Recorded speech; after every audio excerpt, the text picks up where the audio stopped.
میرا نام سر شاہد ہے اور میں ایک اسٹوڈنٹ ہوں، کمپیوٹر کا بھی اور اکاؤنٹس کا بھی۔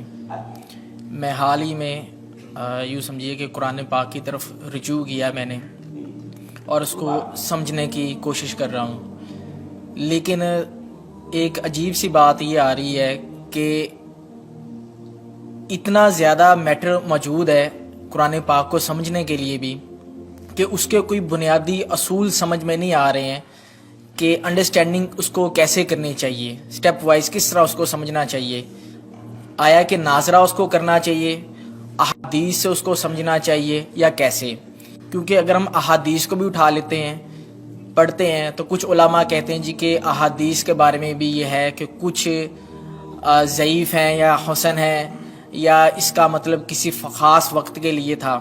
تو ایک عجیب سا مطلب کہ ذہن کے اندر ایک وہ تلاطم ہو جاتا ہے کہ آدمی کرے کیا کرے، کس طریقے سے اس کو مطلب کہ انڈرسٹینڈ کرنے کی کوشش کرے کہ وہ ایک سیدھی راہ کے اوپر آ جائے کہ اسے قرآن پاک کی بنیادی جو تعلیمات ہیں ان کے اوپر چل کے کم لیکن کامل علم کو حاصل کر سکے۔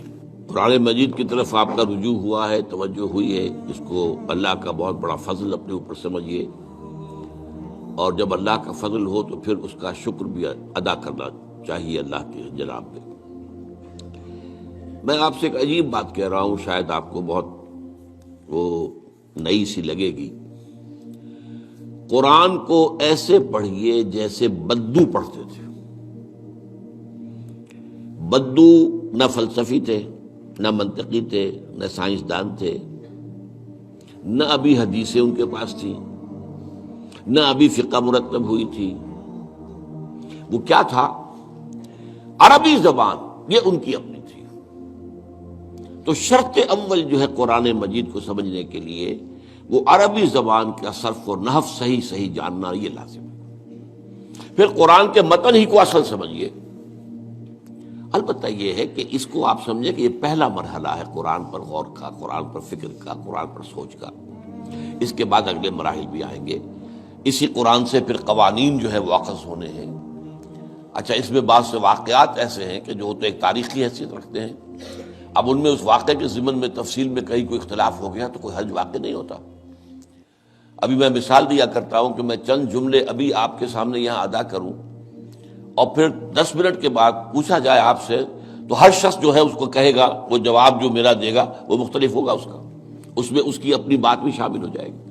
اور سوچ میری بات سنتے ہوئے بھی جو اس کا سبجیکٹو مائنڈ ہے وہ اس کے اندر اس وقت حاضر ہوگا، وہ اسے اس کوئی نہ کوئی نتیجہ از خود اپنی اس سبجیکٹو مائنڈ کے حوالے سے حاصل کرے گا، وہ بیان کرے گا۔ تو ان چیزوں میں احادیث میں اگر کوئی اختلاف بھی ہو جائے تو اس میں پریشان ہونے کی ضرورت نہیں ہے۔